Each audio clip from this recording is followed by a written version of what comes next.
पाहू शकता तुम्ही, अतिशय उत्तम हे असे आप्पे झालेले आहेत. आणि ही चटणी केलेली आहे मी. ही चटणी तुम्हाला दाखवलं ना, खोबरं, त्याच्यानंतर फुटाणे, मिरची, कोथिंबीर, कढीपत्ता पण त्यात मी घालते हां, जिऱ्याची पावडर, मीठ आणि दूध घालायचं ह्याच्यामध्ये. त्यामुळे चटणीला खूप छान सुंदर अशी चव येते. लक्षात ठेवा, खूप छान लागतं. आणि फोडणीमध्ये पण आपण कढीपत्ता घालायचा आणि अशी गरमागरम सर्व करायची. हॅलो, नमस्कार, मी वैष्णवी. आज तुम्हाला मी आप्पे कसे करायचे, आप्पे म्हणजे फर्मेंटेशन केलेलं तांदळाच्या पिठाचे पण करतात. मी रव्याचे करून दाखवणार आहे तुम्हाला, कारण आम्हाला घरात आमच्या रव्याचे खूप आवडतात. हा अर्धा किलो रवा आहे वजनी, आणि आम्हाला हे आप्पे खूप आवडतात. म्हणून आम्ही म्हणजे अर्धा किलो रव्याचे मी करते. आणि आमच्याकडे ते खाल्ले पण जातात, त्यांना खूप आवडतात घरातल्यांना आमच्या. आणि ह्याच्यामध्ये साधारण 2 चमचे मी दही घातलेलं आहे. आणि हे पाणी जरा थोडं सुरुवातीला जास्त घालायचं, कारण काय होतं, सोकतं ना, ते भिजत ठेवायचं असतो रवा.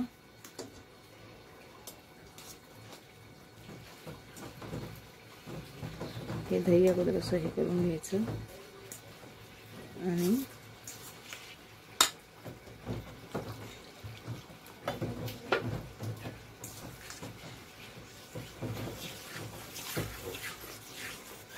आणि भिजला रवा की मस्त मऊशार होतो तो, आणि आप्पे पण छान फुलतात. 1 तास तुम्ही रवा हा भिजत ठेवायचा.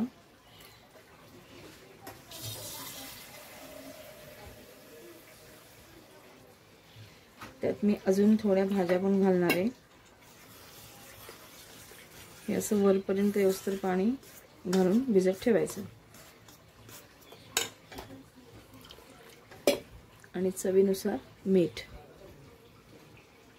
हे पहा, आता मी त्या आप्पेमध्ये काय काय घालणार आहे. मूग आहेत 1 वाटी, अर्धी वाटी मी पालक चिरून घेतलेली आहे, पाव वाटी कोथिंबीर आहे, अर्धी वाटी मी दुधी भोपळा किसून घेतलेला आहे, आणि अर्धी वाटी, जसं आवडेल तुम्हाला, कांदा जास्त कमी त्याप्रमाणे कांदा घालायचा आहे. टोमॅटो मी 1 वाटी घेतलेला आहे. आणि हे सर्व मिश्रण मी त्यात मिक्स करत आहे.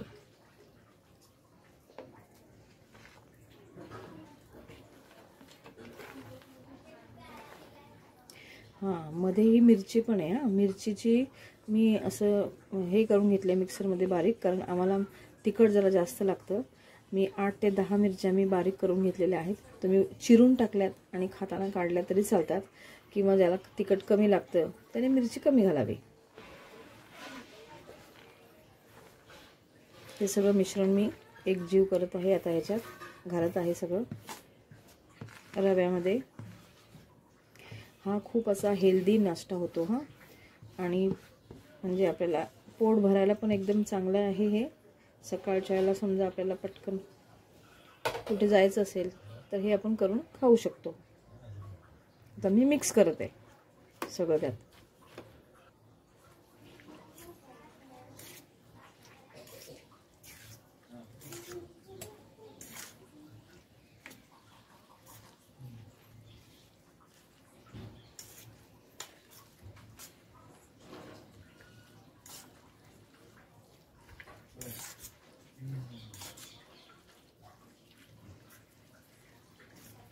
मगाशी आपण रवा भिजत घातला होता, तो रवा फुलल्यामुळे आता हे जरा मिश्रण घट्ट झालेलं आहे. ते जरा आता आपण थोडं परत पुन्हा पाणी घालून त्याच्यामध्ये मिक्स करून घेऊया. आणि थोडं कन्सिस्टन्सी कशी ठेवायची ते तुम्हाला दाखवते. आणि थोडी चव पण बघून घ्यायची, मिठाचं प्रमाण कमी जास्त होऊ शकतं, त्याप्रमाणे करून घ्यायचं. असा हा रंगीबिरंगी छान मिक्सर झालेला आहे आपला.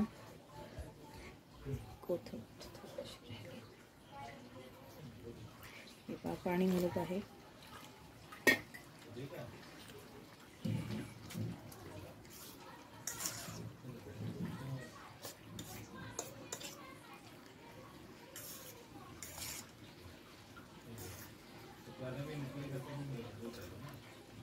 गृहिणींना रोजच प्रॉब्लेम असतो, मुलांना काय नाश्ता द्यायचा, काय नाश्ता द्यायचा. हे असं करून दिलं की त्यांच्या पोटामध्ये सगळं हेल्दी वस्तू पण जातात आणि नाश्ता पण त्यांना आवडतो, खूप छान होतो आणि आपलं पण काम होतं. चला, मुलांनी खाल्लं. पालक, दुधी भोपळा हे असं शक्यतो खायला जात नाहीत मुलं.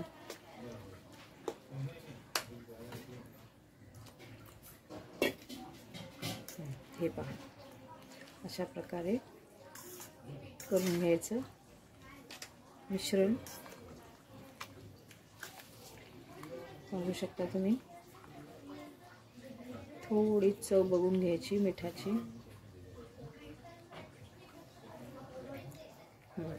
बरोबर आहे, थोडंसं कमी आहे. घेऊन घेऊया आपण.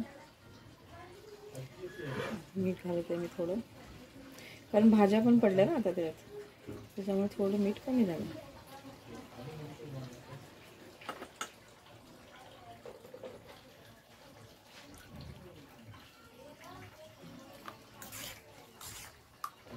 मिश्रण परत एक 5 मिनिटं फक्त मुरून द्यायचं. आता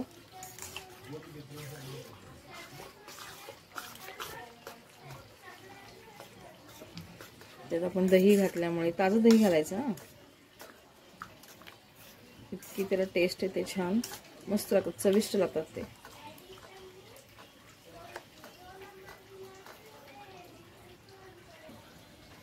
पाच ते 7 मिनिटं झालेली आहेत आणि आपलं हे मिश्रण तयार आहे. कन्सिस्टन्सी तुम्ही पाहू शकता.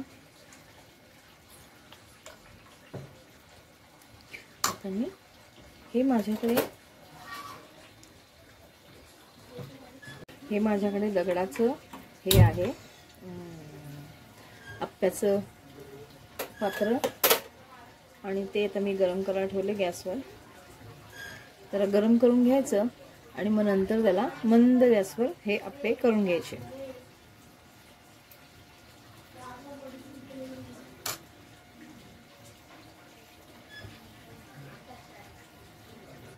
हे दगडाचं असल्यामुळे जरा तापायला ह्याला वेळ लागतो, तर तापून घ्यायचं हे. आता ह्याला मी तेल लावून घेत आहे.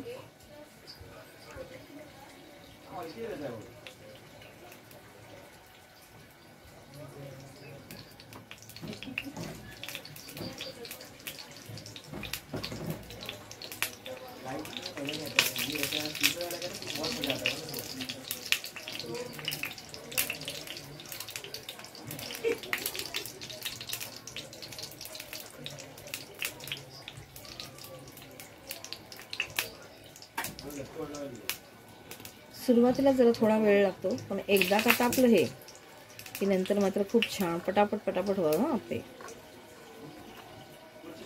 आता मोस्टली हे असं कुठे मिळत नाही, पूर्वीचं आहे हे, माझ्या सासूने मला दिलेलं आहे.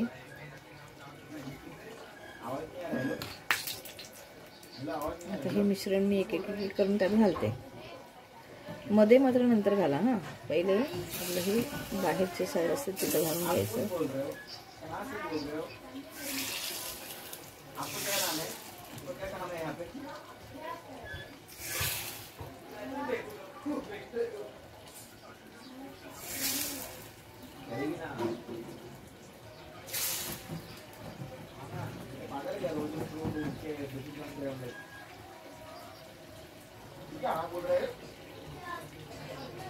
आता मात्र गॅस मंद करून घ्यावा लागेल.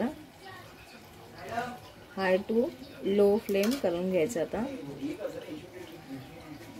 काय रे,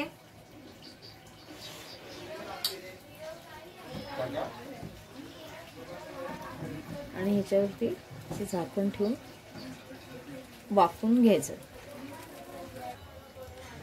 पाहू शकता. आता आपण हे चमच्याने परतून घेऊया.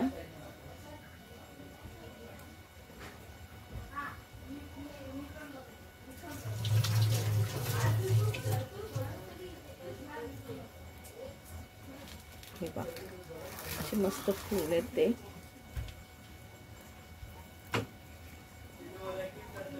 तुम्ही चटणी बरोबर खा,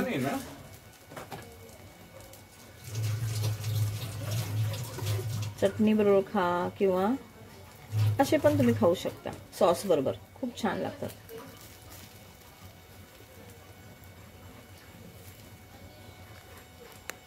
बंदच केलं का?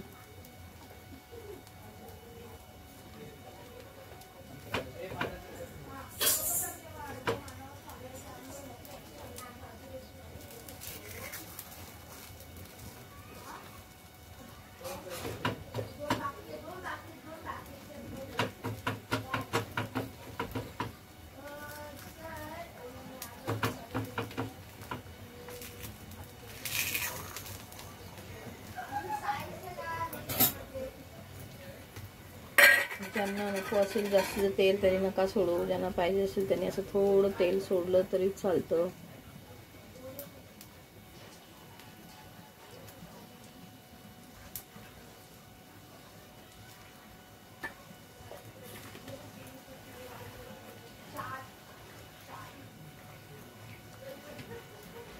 हे आपण फर्मेंटेशन नाही केलं ना, म्हणून असे एकदम खूप फुलणार नाहीत. हां, हे असं करून घेतलं तर तिकडनं ते चांगले भाजले जातात. छान मंद गॅसवरच करायचं आहे, खूप छान लागतं. पण आतमध्ये मस्त सगळे भाजले जातात ते, आणि चवीला इतकं काही सुंदर लागतं ते खायला. वाव, आमचा हा फेवरेट थंडीमधला फेवरेट नाश्ता हा आमचा. थंडीमध्ये आम्हाला अगदी दर 2 दिवसांनी जरी आप्पे दिलेत तरी आम्ही भरपूर खाणार. झाकण ठेवून परत एक थोडी वाफ द्यायची. झाले ते आता मस्तपैकी. हे बघा, छान भाजले गेले सगळीकडनं, एकदम सुंदर भाजले.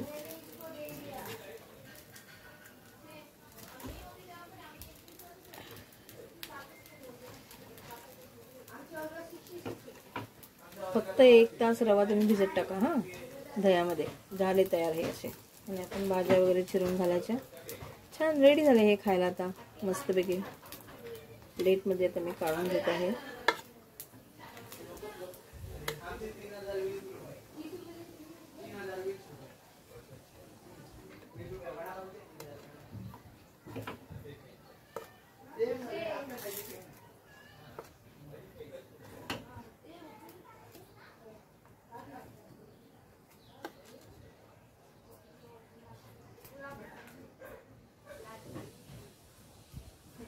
अशाच प्रकारे आता मी दुसरं पण टाकून घेते.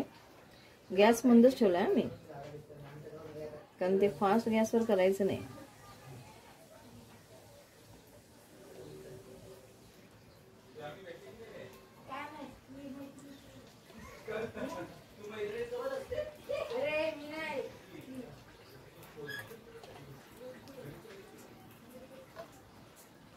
प्रत्येक वेळी हे पीठ असं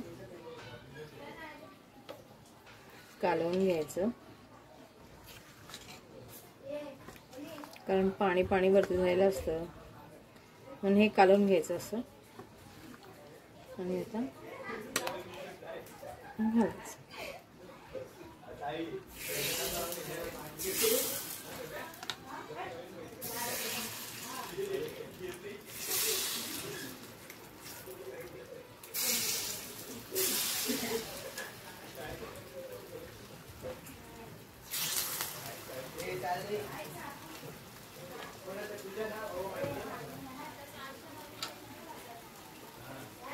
झाकून ठेवूया. आता ह्या आप्प्यांवर खाण्यासाठी मी चटणी करत आहे. खोबरं घेतले मी, थोडे फुटाणे घेतलेत, मिरची घेतले 5-6, एक 5-6 लसणाच्या पाकळ्या घेतलेल्या आहेत, आणि त्याच्यामध्ये थोडे शेंगदाणे घालायचे. शेंगदाण्याचं कूट 1 चमचा शेंगदाण्याचं कूट घातलंय मी ह्याच्यामध्ये. आम्हाला शेंगदाणे जास्त खात नाही म्हणून मी शेंगदाणे कमी घातलेले आहेत. मीठ घालायचं चवीपुरतं, आणि जिऱ्याची पावडर घालायची याच्यात. तर चवीपुरतं मीठ घातलंय मी, जिरं घातलंय छोटा 1 चमचा बारीक, त्याच्याने चव येते खूप छान. आणि लसणाच्या पाकळ्या आहेत, फुटाणे आहेत, मिरची आहे, खोबरं आहे, शेंगदाणे थोडे घातले 1 चमचा, आणि त्यात थोडी कोथिंबीर घालायची मला. आता ह्याच्यामध्ये मी ही कोथिंबीर घालत आहे. कोथिंबीर जरा थोडीच घालायची आणि हा कढीपत्ता घालायचा. कारण कढीपत्ता मुलं काय करतात माहिती आहे, फोडणी जरी आपण घातला, जे चटणीला आपण फोडणी देतो तर ते काढून टाकतात. ह्यात जर घातलं ना तर ती बरोबर त्यांच्या शरीरात जाते. म्हणून मी ही आयडिया करते. माझा लेक तर ते कढीपत्ता काढूनच ठेवणार बाजूला. मग हे असं केलं की त्याला बरोबर जातं. आणि आता आपण हे फिरवून घेऊया.